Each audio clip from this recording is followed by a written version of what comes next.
So part of the way that I'm thinking about our mission really is not only to help kids have a stronger sense of control, but also to help parents have a stronger sense of control.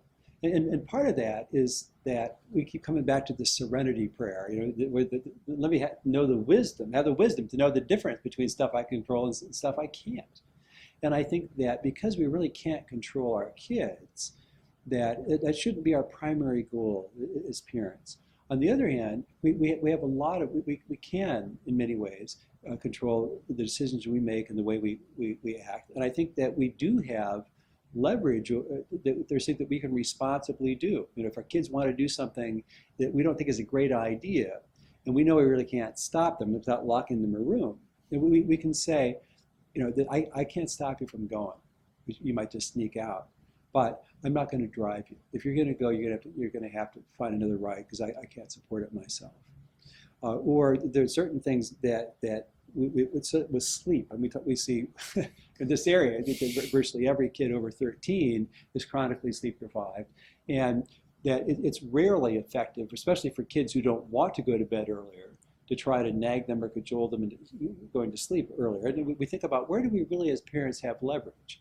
And what occurs to me is that we have leverage over where the kids drive, where they use the car. And so for older teenagers, I think it's completely responsible for parents to say, I can't stop you from stealing the car, but I can't in good conscience let you drive this car knowing that you're profoundly sleep deprived. I think it's too dangerous for you. It's too dangerous for other people on the road.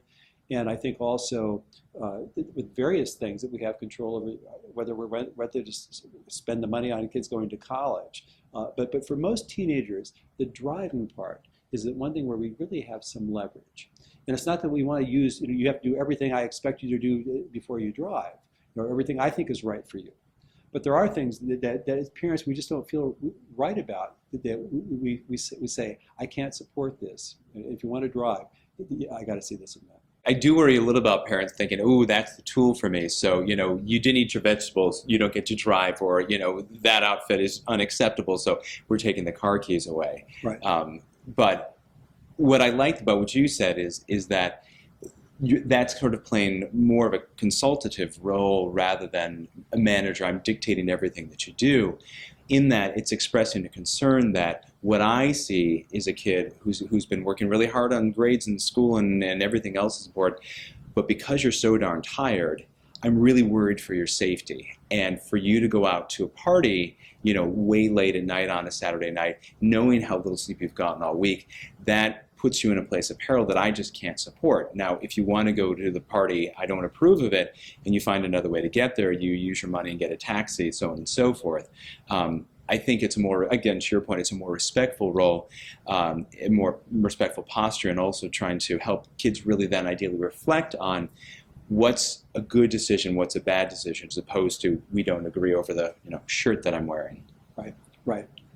And commonly, in my experience, when kids don't feel forced, when they don't feel that they're being forced, and you really treat them respectfully, and is this a good how do you think this might turn out?